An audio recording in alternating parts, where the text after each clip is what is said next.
Welcome to The Cap, where we are here to speak with college reps and other professionals in the field of college admissions to help answer all your questions and guide you through every step of the process. So if you're serious about college admissions, you've come to the right place. Are you ready? Let's talk about it. And now, here's your host, Dr. John Durante. Welcome to The Cap, the College Admissions Process Podcast. I am your host, John Durante, and I am here to introduce you to college admissions representatives and other professionals in the field of college admissions. Our purpose is to serve you, the students and parents, so that you may gain insight straight from the people who ultimately make the decisions. Regardless of whether you apply to a particular school being highlighted in a given episode, you should listen to all of them, as each guest will give you tremendous insight and advice on every aspect of the college admissions process, prompting you to come up with your own follow-up questions for when you visit campus or meet with a college admissions representative yourself.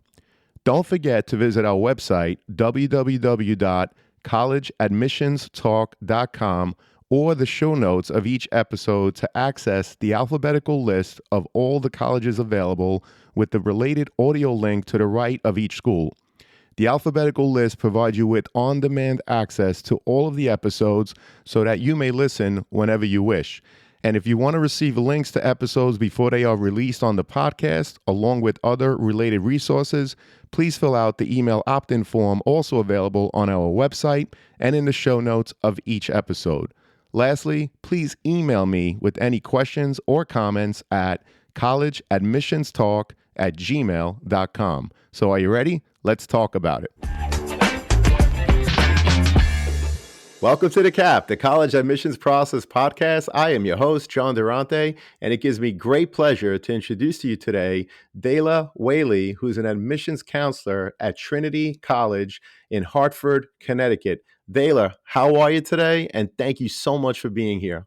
Hi, thank you. I'm doing real good today. It's a warm day out over in Connecticut. I'm a Texas native, so I love it whenever it's hot outside, but really happy to be here. Well, it's an honor and pleasure to have you. So, Dayla, let me ask you, tell us about yourself as it relates to being an admissions counselor, and how did you end up in such a position? Yeah, so like I'd mentioned, I am from Texas. I'm originally from small town, middle of nowhere, West Texas. I actually graduated high school with 8 students. Our school was very small. Wow. Yeah. So I went to Trinity, which is, a small liberal arts school as an undergraduate. And I was looking for small schools in a city that would be manageable for me. And Hartford was definitely that. Trinity gave me the best of both worlds. I worked in admissions as a tour guide. And then during my senior year, I worked as one of our student admissions associates, which is our senior interviewers.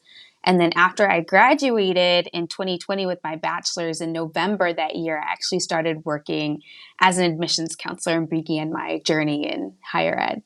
Well, fantastic. And again, we're so happy to have you. So, Dayla, tell us, what is it about Trinity College that makes it so appealing for so many students to want to apply and ultimately attend? Yeah, well, John, there are so many reasons why I believe Trinity is a good fit for students.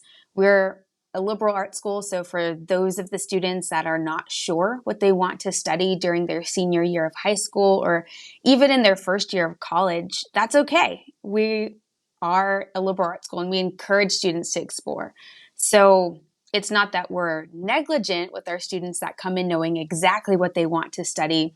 We do have gateway programs. So for students that may want to be more STEM concentrated or STEM focused, we have really great opportunities for them as well.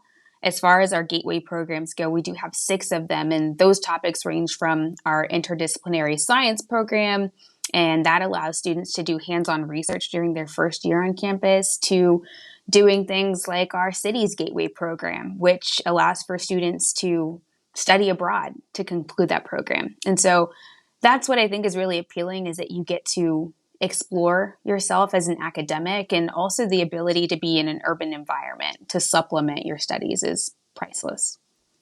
Understood. And Dayla, what could you tell us about life on campus outside of the classroom? Yeah, so what I can say is students tend to be highly engaged in campus life. And I truly believe that is because Trinity is a small school. So it's really easy to get deeply involved in activities on campus. It's vibrant year round. Our first year programming department hosts things like Downtown Fridays that get students involved with the city. But on campus, you'll see things like the African Student Association fashion show that happens during the fall, the Trinity Film Festival happening in the spring, the International Hip Hop Festival, which happens right on campus, and you have people flying in from all over the world. So during the springtime, you can find students really engaged with a whole lot of activities. We're not a suitcase school, so most of our students don't pack up their things and go home on the weekends. You usually do find students on campus. Understood. And what are the different ways that a student could apply to Trinity College? And is there a benefit to applying one way over the other? And I'm also curious, how many applications do you actually review a year? Yeah, lots of info here. Okay, so we do have two different ways that you can apply.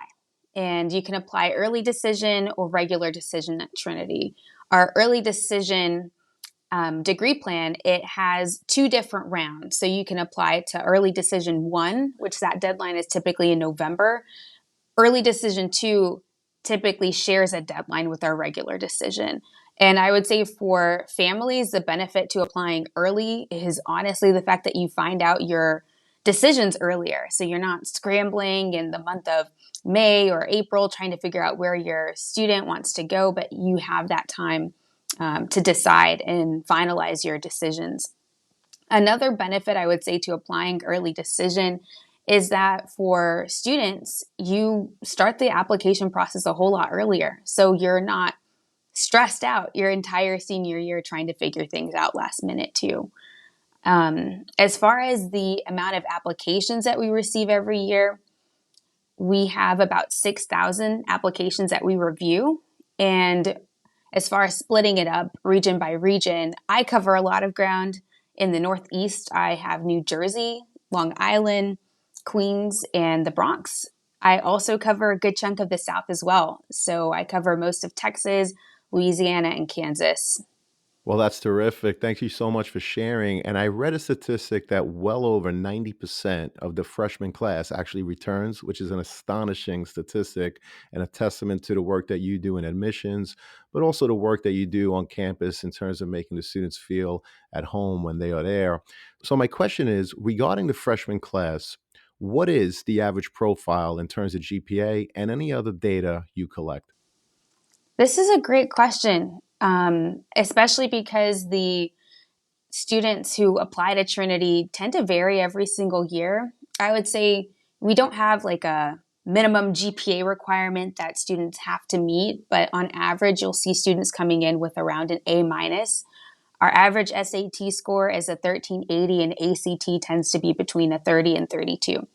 We do super score at Trinity and we're test optional. So I can say for us as an institution, if a student is not a great test taker, they don't have to send in their test scores. And know that if you do not send in your test scores as a student, that's not going to negatively hinder your application in any way. And if you do want to send them, let's say you're a great test taker, we will absolutely take that into consideration and want you to put your best foot forward there.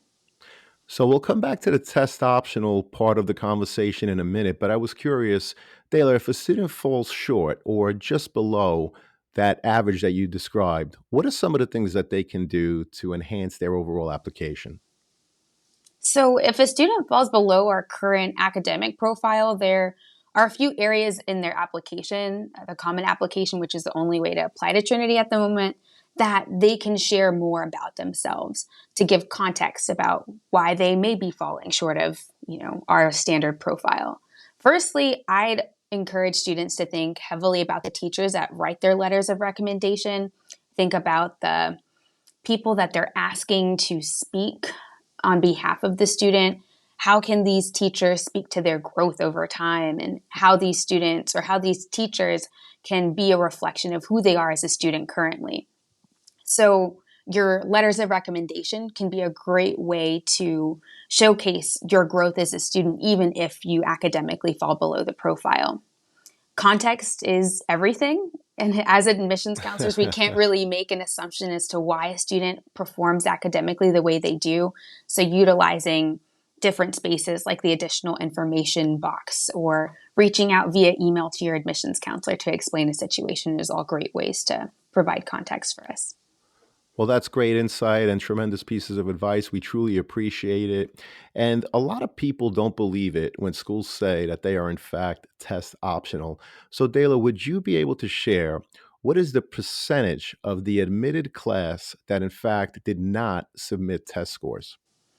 Yes. So it's really funny. Sometimes I'll get asked questions by parents and they'll ask, how test optional are you really? And I always respond, really, really test optional. So we don't require test scores we don't require it for admission. We don't require it for scholarships, athletics, etc. And the average student, I would say you will see them not submitting test scores. About 80% of the current Wow. student body, that is the class of 2026, the first years on campus as of the fall of this year, would have not submitted test scores. So that's a number that we've definitely seen jump up a bit during the pandemic, but pre-pandemic, it was about 60% of students not applying with test scores. Well, we appreciate that data. Thank you so much for sharing. And so, as part of the overall review process, Dayla, do you use the student's high school GPA as indicated on their transcript, or do you recalculate? And if you do, any insight that you could share with us would be greatly appreciated.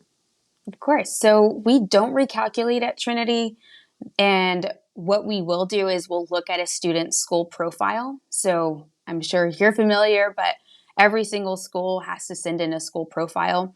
And that comes in handy for us. It gives us a brief, and sometimes it's extremely extensive, but it's an overview of the curriculum. It shares information about GPAs, how they're calculated, if they're weighted, average high school GPA, etc. And we're an academically challenging school, and we do want students who are pushing themselves in their academic environment, in their classroom.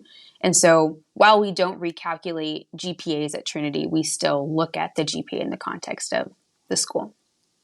Understood. And we appreciate you mentioning the school profile and giving that overview. Thank you so much. Does Trinity offer interviews, whether evaluative or informative? And if they do, Dayla, can you explain what advice would you provide students getting ready for an interview? Yes. So we do offer interviews. They are optional throughout our application process. If a student wants to interview, I always recommend for them to interview going into their senior year. So, after junior spring is over, summer junior year, going into your senior, even your senior fall. Definitely interview before you submit your application because that helps it with the reviewing process. But our interviews at Trinity, they are more qualitative than they are evaluative. So we want for students to be able to go in and get an understanding. Usually that's going to be done with a senior that is currently on campus. So it'll be a current student. It's really just an opportunity for us to get to know students outside of what we already would have for them on paper. We appreciate that. And a student's activity sheet, of course, is another piece of the overall application. What are some of the things that you're looking for beyond the work that they completed in the classroom? We care a lot about engagement. So part of Trinity's mission statement speaks about engaging. That's a part of our culture here. There's not a specific activity that we're looking for or a type of student per se. I've seen students that are well-rounded and they've been involved in multiple activities and may even have leadership positions in a few of them. But I've also seen students who are more pointed, as I like to call it, and they may only have a few activities, but the amount of time that they spend doing those or that one activity or three activities is significant. And so I encourage students, whenever you're filling out that activity sheet, take your time to give an accurate number of how many hours you're spending a week, weeks a year, etc. I'd also recommend taking time to explain fully what that activity is. Sometimes I'll look at an activity and say, wow, I really wish they shared a little bit more about what it is they're doing on a week to week or day to day basis with that. Well, we appreciate that insight as well. And speaking of engagement, how important are students' grades in senior year? And Dayla, what are you looking for when you're reviewing them? They are very important. We do check senior grades multiple times throughout the cycle. We want to make sure that students are upholding their rigor, maintaining a good GPA throughout their senior year. And, I can think of an example. There is a student who applied to Trinity not too long ago that our committee had an extensive conversation about simply because they had a downward trend on their transcript that started their senior year, getting multiple C's during their first semester that senior year. And so downward trends are in general not the best look on a transcript. So definitely take your grades senior year very seriously. Well, we appreciate that. And hopefully the students and parents are listening to that great piece of advice. And Dayla, of course, the college essay is another piece of the overall application. What are some examples of college essays that really stuck with you? In other words, when you read them, you thought, this kid has to come to school, to Trinity College. Yes, I love this question. For me, I love a good metaphor. One of my favorite essays was a bit silly, but it was so memorable. The student spoke about how they in life felt like different types of eggs. In some seasons, they felt like they were scrambled, others, they were sunny side up, and I loved it. So now I'm not advising for everybody to go write essays about eggs, but it showcased that student's personality. And it was in a way that I could not have known that anywhere else in their application. And so I've loved that about students whenever they put their personality into their essay. I will say I have noticed a trend in students explaining what their names mean, which is nice, but you don't have to go that route. There's students who want to try to be unique, but that's not the only way. So I always like to say that you should be able to pass your essay over to your best friend. And by the time they're finished reading it, they should be able to say, yeah, that's Dayla. That's exactly who she is. This is her personality. This is her. Well, that's great advice. Thank you so much. And Dayla, do you offer any supports for students that may have had an IEP or a 504 while in high school? And if so, can you explain? Sure. We do offer extensive support through our Student Accessibility Resource Center. And throughout the process, after a student is admitted, they can complete an accommodation request form. And that covers things from housing to meal plans, academics, etc. And this will all happen after they've been admitted, but prior to them starting their classes at Trinity. And so that office helps them get the support they need, communications with professors about maybe additional time during exams, or making sure that they have the proper technology they need during a class. But yes, we do offer extensive services. Great. Thank you so much. And what about students aspiring to play sports in college? What advice do you have for prospective student athletes in terms of making their intentions to play known? Sure. So, what I love about being a smaller school is that it's really simple to get in contact with coaches. So, for students that are interested in playing at the varsity level at Trinity, I would say complete our recruitment form. That's a form that lives on the Bantam Sports website. And if you're someone who wants to reach out to the coach directly, you can visit that same website and go through our coaching roster or look through the staff directory. But that's going to be your best bet, is to reach out to them directly and let them know that you're interested in playing for us. Understood. Thank you so much. This has been a great conversation. In conclusion, Dayla, what are your top three pieces of advice you would give a student and their parents getting ready for the college admissions process? Ooh, okay. So, first one, I would say it's okay to take a moment to breathe. When it feels overwhelming, practice reflection and remember there is only so much of this process that is in your control. So, definitely take a moment to just pause, relax, reflect, and breathe. Second would be have a documentation system that works for you. List making is going to be your best friend. So you're going to need to have that information readily accessible. Maybe you do it through creating a Google Docs or a task board, etc. But having a system that works for you throughout this is going to save you so much time with the planning and prepping process. The last thing I can share for students is to become office famous in a good way, of course. So, being at a school that is a school that tracks demonstrated engagement, we want to hear from students, and we would love to have students that want to come to Trinity here. So, introduce yourself, ask the tough questions and the easy questions, and have fun throughout the entire thing. You're really only going to be going through this extensively just once. Well, those are great pieces of advice. Thank you so much, Dayla, for your time and your insight today. We really appreciate it. And I'm so happy because I know this is going to help so many students and their parents as they navigate through the process. Thank you again, Dayla, and we hope to have you again soon. Thank you.